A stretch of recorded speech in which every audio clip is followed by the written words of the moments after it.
ये ब्रह्मा कुमारी शादी नहीं करती, तो उसके बारे में थोड़ा सा गहराई से जानना चाहेंगे, वो करती है या नहीं करती। शादी का जो मैटर है ये हमारा अपना पर्सनल मैटर होता है।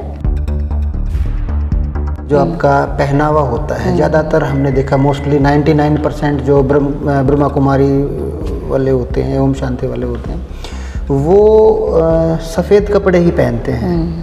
तो इस चीज़ का क्या रहस्य है, उसके बारे में जानना चाहिए। सफ़ेद कपड़ा वो सबसे जो सर्वोपरि है, वो आप लोग किस देवी देवता को मानते हैं आप लोग, या फिर जो परमात्मा है वो आप किसको मानते हैं?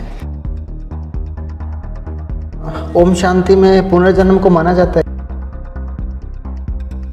ब्रह्मा कुमारी और अदर ब्रह्मा कुमारी होता है जी आप लोगों में जी। तो उनमें डिफरेंस क्या है?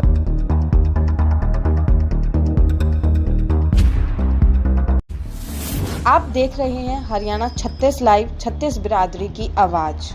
इस कार्यक्रम में मौजूद व्यक्तियों की राय उनकी व्यक्तिगत राय है, हरियाणा 36 लाइव की नहीं। हरियाणा 36 लाइव का मकसद किसी भी व्यक्ति की छवि को धूमिल करना या निंदा करना नहीं, बल्कि समाज में जागरूकता फैलाना है। चैनल का मकसद किसी भी पाखंड को बढ़ावा देना व किसी भी धर्म को ठेस पहुंचाना नहीं है। भाई सभी दर्शकों को मेरा नमस्कार। मैं आशीष सावंत हरियाणा 36 लाइव चैनल पर आप सभी का स्वागत करता हूं। दोस्तों, अलग अलग समय पर हम आपको पुनर्जन्म की सच्ची घटनाएं और नियर डेथ एक्सपीरियंस यानी मृत्यु के नज़दीक का सफ़र, या फिर लाइफ आफ्टर डेथ, ऐसी सच्ची जो घटनाएं होती है, या फिर परमात्मा के जिन्होंने साक्षात दर्शन किए हों वो सच्ची घटनाएं आप तक हम दिखाते हैं। ऐसे में अभी फ़िलहाल मैं पहुंचा हूं ब्रह्मा कुमारी जो मेडिटेशन सेंटर है, वहां पे अभी मैं मौजूद हूं और दीदी हमारे साथ हैं। सबसे पहले तो ओम शांति जी आपको। ओम शांति जी। तो काफ़ी सारे लोगों ने हमारे को कमेंट किए थे जी, आप एक बार ओम शांति जो मेडिटेशन सेंटर है, ब्रह्मा कुमारी का जो सेंटर है, आप वहाँ पे जाओ और कुछ सवाल हैं लोगों के मन के जी। तो हर आदमी तो आपके पास आ भी नहीं सकता, क्योंकि इतना टाइम भी नहीं होता है, खुद के जीवन में जो है व्यस्तता इतनी होती है लोगों में। तो काफ़ी सारे जो सवाल हैं जी वो आपसे जानने की इच्छा है हमारी, और ये सवाल हमारे नहीं, ये ऑडियंस के सवाल है, पब्लिक के सवाल हैं जी। तो सबसे पहला सवाल अगर आपसे जानना चाहें जी, ब्रह्मा कुमारी जो है तो उसको ब्रह्मा कुमारी ही क्यों बोला जाता है, उसका थोड़ा सा जानना चाहेंगे हम सभी ये मानते हैं कि इस सृष्टि को रचने वाले ब्रह्मा जी हैं। ठीक है। और हम सब इस सृष्टि के रहने वाले हैं। तो हम ब्रह्मा की संतान, ब्रह्मा कुमार, ब्रह्मा कुमारी स्वरूप में है इस सृष्टि में। दूसरा जो हम रोल करते हैं, क्योंकि ये सृष्टि एक नाटकशाला है, बिल्कुल, तो भिन्न भिन्न हमारे किरदार होते हैं, लेकिन जो रियल हमारा किरदार है वो ब्रह्मा कुमार, ब्रह्मा कुमारी ही है, क्योंकि हम ब्रह्मा की संतान हैं। तो जो जेंट्स होते हैं उनको ब्रह्मा कुमार बोला जाता है? जी, ब्रह्मा कुमार जेंट्स को बोलते हैं, और जो लेडीज होती हैं उनको ब्रह्मा कुमारी बोला जाता है जी। अच्छा, एक और सवाल है जी, जैसे आजकल हर इंसान तनाव में रहता है जी, क्योंकि हर किसी के जीवन में प्रॉब्लम्स हैं, समस्याएं हर किसी के जीवन में हैं, तो हम तनाव से दूर कैसे रह सकते हैं, उसके बारे में बताएं प्लीज़। तनाव का मुख्य कारण ये है कि हम आज अपनी वास्तविकता से बहुत दूर चले गए, है ना। हम अपने असली स्वरूप को भूल चुके हैं। ठीक है। हम भौतिक जगत में, भौतिक चीज़ों में अधिक इन्वॉल्व हो गए, लेकिन ये जो मानव जीवन है ये दो शक्तियों का नाम है। ठीक है। भौतिक और आध्यात्मिक। तो जब तक इन दोनों का बैलेंस जीवन में नहीं रहता है तब तक हमारा जीवन स्मूथली नहीं चलता। ठीक है। तो आज का जो मानव है वो आध्यात्मिकता से बहुत दूर चला गया। आध्यात्मिकता का अर्थ सिर्फ पूजा पाठ, व्रत, शास्त्र पढ़ना ही नहीं है, लेकिन अपने जीवन में अध्ययन करना अपनी आंतरिक शक्ति का, कि आंतरिक जो शक्ति है, आध्यात्मिक जो शक्ति है, वो वास्तव में मैं एक चेतन शक्ति आत्मा हूँ, और मैं आत्मा 7 गुणों से संपन्न हूँ। अच्छा। आत्मा के अंदर 7 गुण विद्यमान है: सुख, शांति, प्रेम, पवित्रता, ज्ञान, शक्ति, आनंद।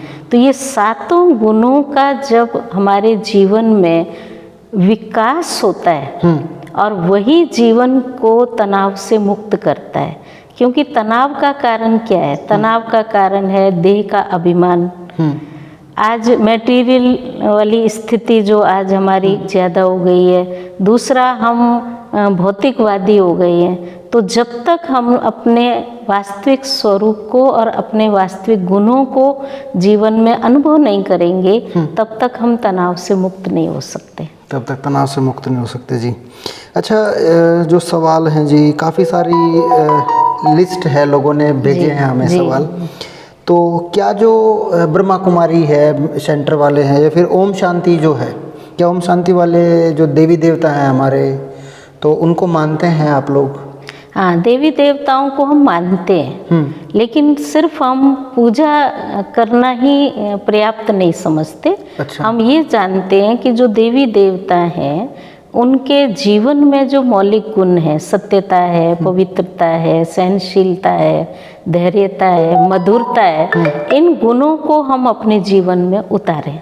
जब तक हम उनके गुणों को अपने जीवन में धारण नहीं कर रहे हैं, तो पूजा करने का कोई अर्थ नहीं निकलता है ना। एक पिता को पुत्र रोज आरती करे, रोज उनकी वंदना करे, रोज महिमा करे, लेकिन उसके अनुसार आज्ञाकारी होकर के नहीं चलता, ईमानदारी से नहीं चलता, छल कपट करता है, झूठ बोलता है, तो पिता भी उसको यही कहेगा कि मेरी पूजा करने की ज़रूरत नहीं है, लेकिन तुम अच्छे गुणों को अपने जीवन में धारण करो, जिससे आपका जीवन श्रेष्ठ बन जाए। लेकिन आज का संसार तो ऐसा ही है ना जी, जैसे मंदिर में ज्योत लगा देते हैं, उसी को ही सारी चीज़ें मानते हैं वो लोग। लेकिन स्थूल में जो हम ज्योत जला रहे हैं, उसका आध्यात्मिक अर्थ ये है कि हमारे अंतर मन में ज्योत है आत्मा की, उसको हमें जगाने की ज़रूरत है। जब तक आत्म ज्योत नहीं जलेगी, तब तक हमारे जीवन में प्रकाश नहीं होगा। मंदिर में तो प्रकाश हो गया, लेकिन हमारे जीवन में प्रकाश कैसे होगा? तो जीवन में प्रकाश लाने के लिए हमें आत्म ज्योत जलाने की आवश्यकता है। तो ज्योत से हम वो नहीं करते भी ज्योत नहीं जलानी है, लेकिन उस ज्योत के साथ साथ हम आत्म ज्योत को भी प्रज्वलित करते हैं जी। अच्छा, एक बात और भी है, ये सुना है कि ओम शांति वाले लहसुन प्याज नहीं खाते, तो उसके बारे में थोड़ा सा जानना चाहेंगे। हाँ, लहसुन प्याज जो चीज़ है, वैसे कहते हैं भी ज़मीन में पैदा हुई है, ये सत्य है, लेकिन लहसुन प्याज में ऐसे गुण पाए जाते हैं जो हमारे मन को उत्तेजित करते हैं, हमारी इंद्रियों को शांत नहीं रहने देते, और मेडिटेशन के अंदर हमें मन को शांत और नियंत्रित करने की आवश्यकता है। तो उसमें फिर ये बाधक स्वरूप है। पहले हमारे घरानों में, ब्राह्मण घर में भी लहसुन प्याज यूज नहीं होता था। बिल्कुल। और जो हम आज नवरात्रे करते हैं, तो नवरात्रे में भी 9 दिन हम लहसुन प्याज का यूज नहीं करते हैं। तो ज़रूर इसमें कुछ न कुछ ऐसे तत्व हैं जो हमारी आध्यात्मिकता की जो अनुभूति है उसमें विघ्न डालते हैं। इसलिए हम सात्विक भोजन खाते हैं और लहसुन प्याज अवॉइड करते हैं। लहसुन प्याज नहीं खाते? नहीं खाते जी। अच्छा, बाहर जैसे आप किसी के घर में मेहमान या कोई रिश्तेदार है, आप उनके घर में गए, या फिर कोई मित्र प्यारा है उसके घर में जाते हो, तो ये सुना है कि आप लोग मतलब वहाँ का जो खाना है वो खाना पसंद कम करते हैं, जबकि कोई उसको अवॉइड करने की कोशिश करते हैं। ये बोलते हैं कि भाई फल वगैरह, फ्रूट वगैरह आप खा लेते हैं, तो उसमें कितनी सच्चाई है जी? वो ये मान्यता है हमारी, जो हम सेंटर पे रहने वाली बहनें होती हैं, तो हम अपने संयम को पालन करने में विश्वास रखते हैं, क्योंकि हम मेडिटेशन करते हैं। अच्छा। और मेडिटेशन में मन की एकाग्रता का बहुत बड़ा योगदान है। तो हम सब ये मानते हैं कि जैसा खाएंगे अन्न वैसा बनेगा मन। तो हमारे विचारों में शांति रहे, हमारे विचार सुमन रहे, हमारे विचार एकाग्र रहे, तो हम उस भोजन को थोड़ा सा अवॉइड करते हैं, क्योंकि हमें मालूम नहीं कौन किस विचारों से भोजन बना रहा है। अच्छा। अगर हम एक के घर में वो कहे कि जी हम भक्ति करते हैं, हम पूजा पाठ करते हैं, हमारे घर में शांति है, आप भोजन कीजिए, हम उनके घर में खा लेते हैं, तो सब घर तो ऐसे नहीं होते, बिल्कुल, है ना। अब किसी घर में शराब भी पीते हैं, झगड़े भी होते हैं, तो अगर हम एक के घर में खाएंगे दूसरे के घर में नहीं खाएंगे तो भी विवाद होगा। तो इसलिए हम ये नियम रखते हैं कि हम अपने हाथ से बना के खाएं और उनको भी प्रसाद बना के खाएं, तो हमें ज़्यादा खुशी होती है। ज़्यादा खुशी होती है जी। अच्छा, जैसे वस्त्र की बात करें जी, जैसे कपड़ों की, जो आपका पहनावा होता है, ज़्यादातर हमने देखा मोस्टली 99% जो ब्रह्मा कुमारी वाले होते हैं, ओम शांति वाले होते हैं, वो सफ़ेद कपड़े ही पहनते हैं। तो इस चीज़ का क्या रहस्य है, उसके बारे में जानना चाहिए। सफ़ेद कपड़ा, एक तो हम इस ओम शांति इंस्टीट्यूट को ये नाम देते हैं प्रजापिता ब्रह्मा कुमारी ईश्वरीय विश्वविद्यालय। तो विद्यालय की अपनी एक ड्रेस होती है। अच्छा। तो ये एक तो हमारी ये यूनिफॉर्म है। ठीक है। दूसरा, सफ़ेद रंग पवित्रता का प्रतीक है, सफ़ेद रंग स्वच्छता का प्रतीक है, और सफ़ेद जो रंग है वो हमारी आँखों को भी शांति प्रदान करता है। तो इसलिए हम सफ़ेद वस्त्र पहनते हैं। लेकिन जो घर गृहस्थ में रहने वाले हैं उनको सिर्फ क्लास में आने के टाइम ही हल्के रंग के कपड़े पहनने के लिए कहा जाता है, बाकी अपने गृहस्थ में रहते हुए वो रंगीन कपड़े ही पहनते हैं, पहन सकते हैं। सिर्फ जो हम सेंटर पे बहनें रहती हैं, अच्छा, या भाई रहते हैं, वही सफ़ेद वस्त्र पहनते हैं। वही सफ़ेद वस्त्र पहनते हैं। अच्छा, आजकल पूरी सृष्टि में, जैसे अब कहीं भी लगा लो जी, किसी का भी मन शांत नहीं है, अशांत मन से घूम रहे। तो क्या जो आप जैसी बहनें हैं जो मेडिटेशन सेंटर पे रहते हैं, तो क्या उनका मन जो है वो शांत रहता है? जैसे अभी हम यहाँ पे बैठे हैं, बातचीत कर रहे हैं, हमारे मन में विचार कहीं और कहीं के आ रहे हैं, तो आपके साथ भी कुछ ऐसा होता है, या फिर जहाँ आप बैठे हो वहीं आपका मन जो है वहीं रहता है, या फिर शांत रहता है वो? हाँ, ये तो देखो अभ्यास से फ़र्क पड़ता है, क्योंकि जब हम इस चीज़ में आए हैं और हमारा लक्ष्य यही है कि हमें मन को सुमन बनाना है, और ये हम सब जानते ही हैं कि वर्तमान में जीना ही सुखदायी है। हम भूतकाल भविष्य काल में जिएंगे तो हमें कोई प्राप्ति नहीं होगी। तो मेडिटेशन में हमें यहाँ सिखाया जाता है कि हम वर्तमान को अनुभव करें। तो जहाँ पर हम बैठे हैं, जो कार्य कर रहे हैं, उसमें ही हम प्रेजेंट रहें। और विशेष बात जो हमें ये बताई जाती है कि हम आत्मा हैं और आत्मा इस शरीर की मालिक है, और ये जो हमारी कर्म इंद्रियां हैं ये हमारे कर्मचारी हैं। तो अगर आत्मा अपने स्वस्थिति में स्थित नहीं होगी तो कर्मचारियों से सही कार्य नहीं करा सकेगी।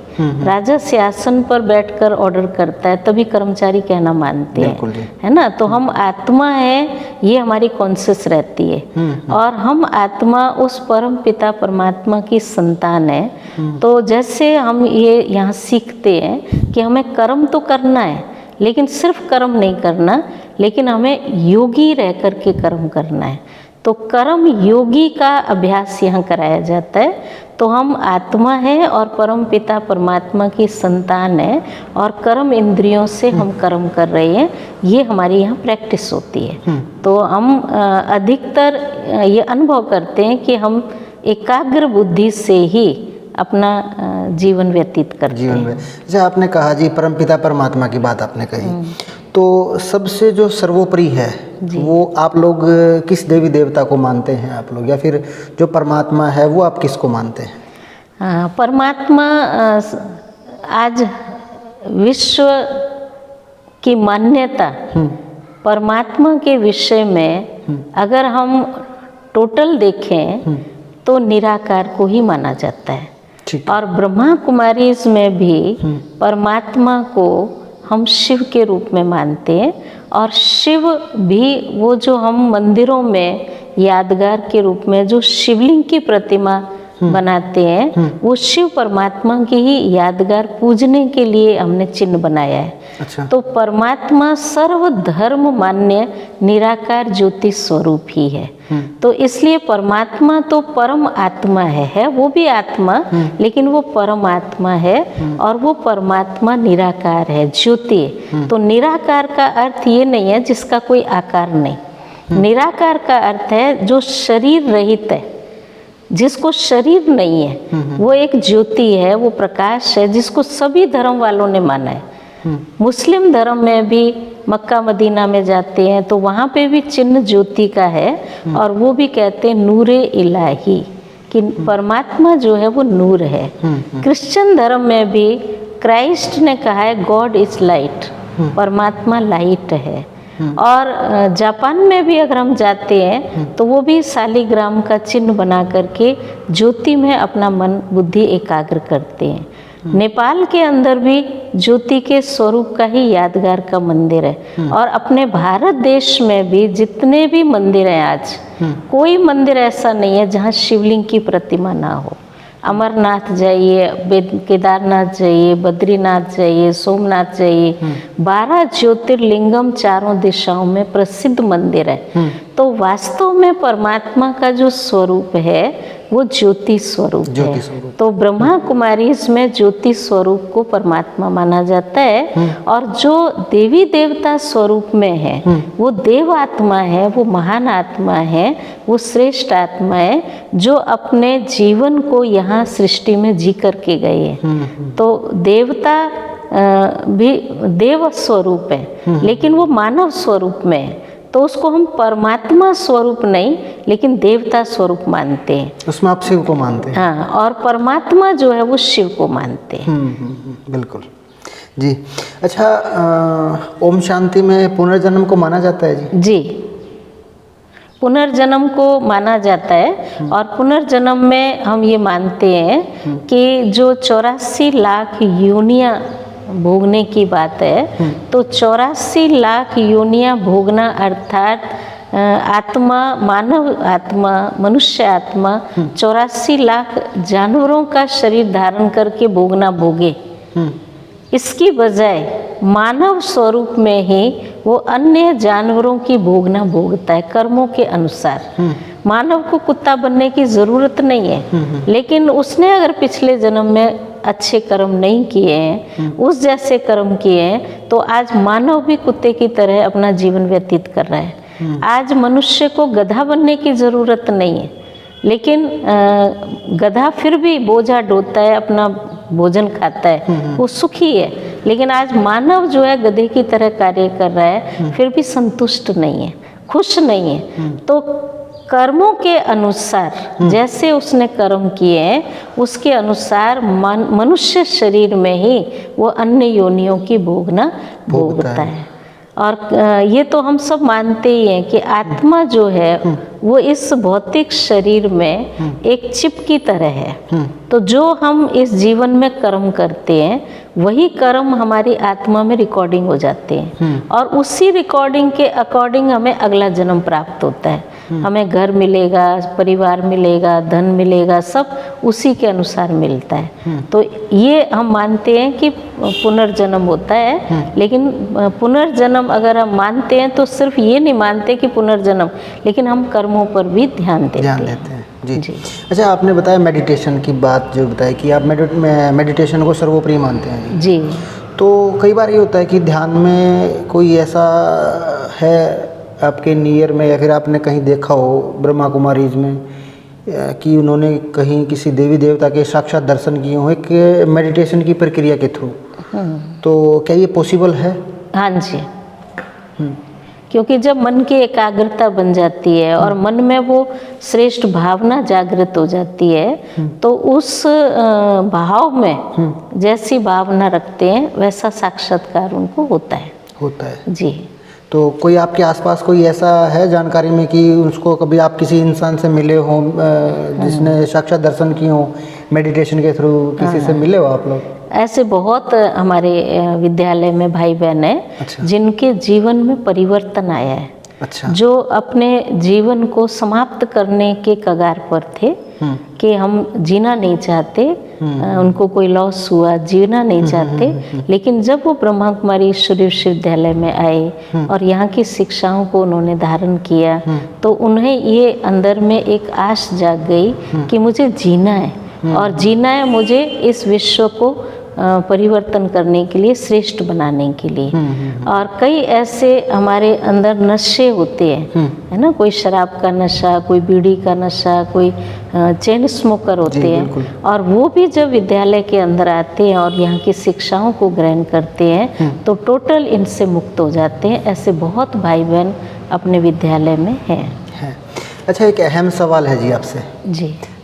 काफ़ी सारी लोगों जो है, हमारे जो व्यूअर हैं, तो उनके दिमाग में एक सवाल है कि शादी को लेके काफ़ी सारे डाउट्स हैं कि ब्रह्मा कुमारी शादी नहीं करती, तो उसके बारे में थोड़ा सा गहराई से जानना चाहेंगे। वो करती है या नहीं करती, और नहीं भी करती है तो क्यों नहीं करती है, उसके बारे में थोड़ा सा जानना चाहेंगे जी। शादी का जो मैटर है ये हमारा अपना पर्सनल मैटर होता है, इसमें हमें किसी का दबाव नहीं होता, और जो भी यहाँ बहनें समर्पित होती हैं वो अपनी इच्छा से, स्व इच्छा से फैसला करती हैं। अच्छा। कि हमें केवल एक छोटे से परिवार की परवरिश नहीं करनी, लेकिन हमें विश्व की सेवा करनी है। तो उसके लिए हम अपने जीवन को निर्बंधन रखने के लिए हाँ शादी को अवॉइड करते हैं, क्योंकि अगर हम शादी करते हैं तो हम एक छोटी सी गृहस्थी में बंध जाते हैं, फिर हम पूरे विश्व की सेवा कर सकें वो नहीं हो पाता है। तो इसलिए हम अपनी स्व इच्छा से शादी को अवॉइड करते हैं, और मेन जो है ब्रह्मा कुमारीज में प्यूरिटी को महत्व दिया जाता है। अच्छा। तो ब्रह्मचर्य हमारे जीवन की एक शक्ति होती है, तो वो शक्ति हम विश्व सेवा में लगाएं, ये हमारा ध्येय होता है। बाकी जो यहाँ आने वाले भाई बहन होते हैं वो सब गृहस्थी होते हैं, लेकिन सिर्फ जो सेंटर पर रहते हैं वो अनमैरिड होते हैं, वो सिर्फ शादी नहीं करते। मेरी एक सिस्टर से बातचीत हुई थी जी, उनकी उम्र लगभग 40-42 साल के समथिंग उनकी उम्र थी, तो ब्रह्मा कुमारी से जुड़ी थी वो, और उन्होंने शादी नहीं की। लेकिन उनकी लाइफ में कुछ ऐसा इंसिडेंट हुआ कि उनकी मजबूरी होगी कि अब मेरे को शादी करनी चाहिए, लेकिन अब एज इतनी होगी कि वो शादी नहीं कर सकती। तो उसके बारे में क्या कुछ? हाँ, ऐसे कोई पाबंदी नहीं होती। कई ऐसे मतलब हो जाता है कि पहले सोचते हैं हम नहीं करना चाहते, लेकिन बाद में उनको अगर शादी करने का मन हो और शादी करना चाहें तो संस्था उनको छुट्टी देती है, वो कर सकते हैं शादी। हाँ जी। अच्छा, एक हमने देखा कि ब्रह्मा कुमारी और अदर ब्रह्मा कुमारी होता है जी आप लोगों में जी, तो उनमें डिफरेंस क्या है ब्रह्मा कुमारी और अदर ब्रह्मा कुमारी में, या फिर ब्रह्मा कुमार या फिर अदर ब्रह्मा कुमार में, और उनके जो नियम है उन नियमों में क्या फ़र्क होता है, वो थोड़ा सा जानना चाहेंगे जी। ब्रह्मा कुमारी और अदर ब्रह्मा कुमारी जो बोलते हैं वो मैरिड और अनमैरिड में फ़र्क होता है। अच्छा। बाकी वो सेंटर पे रहते हैं जो ब्रह्मा कुमारीज होती हैं, अनमैरिड होती हैं, और जो अदर कुमारी होती हैं वो गृहस्थी में रहती हैं और अपने घर परिवार को संभालते हुए वो अपने जीवन में ईश्वरीय नियमों को पालन करती हैं और ईश्वरीय सेवा करती हैं। ऐसे जो कुमार और अदर कुमार, तो कुमार अर्थात अनमैरिड, अच्छा, और अधर कुमार जो शादी किए अपने गृहस्थ परिवार में रहते हैं, अपना काम धंधा करते हैं और ईश्वरीय सेवा में अपना जीवन बस देते यही डिफरेंस हैं। यही डिफरेंस होता है जी।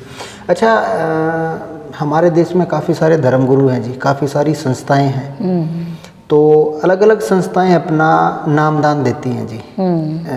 जैसे नाम का उच्चारण करें भाई रात्रि में जब भी आपको टाइम लगे, तो ब्रह्मा कुमारीज कुछ ऐसा है, या फिर जो मेडिटेशन सेंटर है आपका, तो कुछ ऐसा नामदान आप लोग देते हैं अपने, जैसे ऐसे धर्म गुरुओं की तरह मतलब कोई नाम नहीं दिया जाता है यहाँ पर भी, कोई कान में ऐसे मंत्र दिया जाए, नाम दिया जाए, ऐसा नहीं। लेकिन यहाँ स्टार्टिंग में 7 डेज कोर्स होता है, और उस कोर्स में स्वयं की पहचान कि हम वास्तव में कौन है, उसको हम रियलाइज़ करें, उसको हम अनुभव करें। परमात्मा की सत्य पहचान, परमात्मा कौन है उसको हम रियलाइज़ करें। तो स्वचिंतन, परमात्मा का चिंतन और कर्म फिलॉसफी जो हमें कर्म क्षेत्र पर रह कर के जाननी है, वो कर्म चिंतन हम करते हैं। बाकी कोई विशेष उस तरह से नाम नहीं, लेकिन हम स्व आत्मा है तो आत्मा के जो 7 गुण हैं उन 7 गुणों को रियलाइज करते हैं, उनको अनुभव करते हैं। और वही 7 गुण परमात्मा के हैं। परमात्मा शांति का सागर है, आनंद का सागर है, ज्ञान का सागर है, सुख का सागर है। मैं आत्मा शांत स्वरूप हूँ। तो जब हम मेडिटेशन में बैठते हैं तो पहले स्वचिंतन अर्थात आत्मा को रियलाइज करते हैं, आत्मा अनुभूति करते हैं, फिर परमात्मा अनुभूति करते हैं, परमात्मा के गुण और शक्तियों को अपने अंदर महसूस करते हैं। और जब आत्मा और परमात्मा की एकाग्रता हो जाती है, मन बुद्धि का तार जुड़ जाता है, तो जैसे आत्मा उस परमात्मा के गुण और सागर में जैसे लीन हो जाती है ना, मगन अवस्था जिसको हम बोलते हैं, तो वो स्वरूप रहता है यहाँ मेडिटेशन का। ऐसे लोक परलोक को भी मानते हैं आप लोग? जैसे बताते हैं लोग कि यमलोक वगैरह या फिर अलग अलग तरीके के लोक। 3 लोक हम मानते हैं। अच्छा। कि ये एक मनुष्य लोक है, साकार दुनिया, इसके ऊपर एक धर्मराज, तीसरा लोक है जिसको हम सूक्ष्म लोक मानते हैं, जिसको आम भाषा में धर्मराजपुरी भी कह दिया जाता है। अच्छा। और तीसरा लोक है जिसको हम ब्रह्मलोक कहते हैं। अच्छा। या परलोक कहते हैं, शांति धाम कहते हैं, निर्वाण धाम कहते हैं। तो जो आत्मा का और परमात्मा का निवास है वो ब्रह्मलोक है। अच्छा। आत्मा इस सृष्टि नाटकशाला में आकर किरदार निभाती है ना, अलग अलग उसको रोल मिलते हैं। पुनर्जन्म में वो अपने किरदार निभाती है अलग अलग संबंधों के साथ। बाकी जो उसका मेन स्थान है वो तो ब्रह्मलोक है, और परमात्मा भी ब्रह्मलोक के ही रहवासी है। तो जो दूसरा लोक आपने बताया उसमें कौन सा? सूक्ष्म लोक। सूक्ष्म लोक। हाँ, तो ये मनुष्य लोक है। ठीक है। जब मनुष्य आत्मा इस मनुष्य शरीर को छोड़ देती है और जब वो ऊपर जाती है तो उसके पास सूक्ष्म शरीर होता है। ठीक है। तो जो सूक्ष्म शरीर होता है उसके गुण और शक्तियों से निर्मित बनता है। और जो सूक्ष्म शरीर होता है वो 3 प्रकार का होता है। एक शरीर होता है एकदम लाइट कलर, वाइट कलर का होता है। तो वाइट कलर का जो शरीर निर्मित होता है वो श्रेष्ठ गुण और शक्तियों के आधार पर निर्मित होता है। और जो एक मटमैले कलर का स्वरूप होता है वो मिक्स, ना बहुत अच्छे गुण ना बहुत बुरे, मिक्स गुण संस्कार होते हैं, तो उससे वो मटमैले कलर का शरीर निर्मित होता है। और एक काले रंग का होता है, जो बुरे संस्कार, बुरे विचार या बुरे गुणों वाला जो शरीर निर्मित होगा वो काले रंग का होता है। तो सूक्ष्म लोक है और उसके ऊपर है ब्रह्मलोक। ब्रह्मलोक है जी। अच्छा, यमदूत वगैरह का जिक्र करें, काफ़ी सारे लोगों के हमने कवर की, यमदूत बताते हैं कि यमदूत लेने के लिए आते हैं आत्माओं को, तो क्या आप उन चीज़ों को मानते हैं? हाँ, यमदूत का कोई ऐसा अलग लोक नहीं है, लेकिन हम ये मानते हैं कि जब आत्मा इस शरीर को छोड़ती है तो कोई आत्मा तो स्व इच्छा से शरीर छोड़ती है। अच्छा। और कोई आत्मा जबरदस्ती मजबूरी में शरीर छोड़ती है। अच्छा जी। तो स्व इच्छा से वो आत्मा शरीर छोड़ेगी जिसने अपने जीवन में श्रेष्ठ कर्मों की पूंजी जमा कर रखी है। अच्छा। और वो शरीर से निर्लिप्त अवस्था में रहती है ना, शरीर में फंसी हुई आत्मा नहीं रहती, वो आत्मा इस शरीर से न्यारी रहती है। उसने इस रूप में जीवन जिया है पूरी उम्र कि ये शरीर मेरा माध्यम है और मैं इसके द्वारा कार्य करने वाली शक्ति हूँ। तो वो आत्मा न्यारी स्वरूप में होती है, तो वो स्व इच्छा से शरीर छोड़ती है। और जो आत्मा इस शरीर के बंधन में रहकर कर्म करती है और वो एक तरह से टाइट उसकी ड्रेस हो जाती है, तो उसको जब शरीर छोड़ना पड़ता है तो उसको बहुत दिक्कत होती है, मजबूरी से उसको शरीर छोड़ना पड़ता है। तो उसके जो भी किए हुए पाप कर्म होते हैं, क्योंकि पाप कर्म काले कर्म माने जाते हैं, बिल्कुल, तो वो पाप कर्म ही उनके सामने एक डरावने के रूप में प्रत्यक्ष होते हैं। और वो उस टाइम पश्चाताप की घड़ी वाला स्वरूप होता है। तो वही उनके लिए यमलोक का स्वरूप होता है और यमदूत का स्वरूप होता है। बाकी जो है ऐसे कोई अलग से लोक वाली बात नहीं है। चलिए, बहुत बहुत धन्यवाद जी। काफ़ी सारे सवाल जो थे, ऑडियंस के सवाल थे, उन्होंने हमें कमेंट किए थे। व्हाट्सएप के थ्रू भी हमारे पास मैसेज आ रहे थे कि एक बार ब्रह्मा कुमारी सेंटर जो है, मेडिटेशन सेंटर, आप उन पे जाओ, वहाँ जो सिस्टर्स होती हैं उनसे बातचीत करो, और जो इनके दिमाग में जो सवाल होते हैं जी ऑडियंस के, वो हमने आपसे जानने की कोशिश की और काफ़ी अच्छे से जो है आपने समझाया भी। हर सवाल का जो जवाब है वो अच्छे से ऑडियंस को समझाया। तो बहुत बहुत धन्यवाद जी। धन्यवाद जी। तो बिल्कुल गहराई से आपके सवालों के जवाब हमने इनसे लिए, और भी ऐसी ऐसी वीडियो आपको दिखाते रहेंगे। तब तक के लिए आप हमारे चैनल पर नए हो तो चैनल को सब्सक्राइब कर ले, इसका जो बेल आइकन है वो बेल आइकन भी दबा ले। नमस्कार, मैं आशीष सांगवान, हरियाणा 36 लाइव। धन्यवाद। जय हिंद, जय भारत, जय गौ माता। धन्यवाद जी। ओम शांति। ओम शांति जी।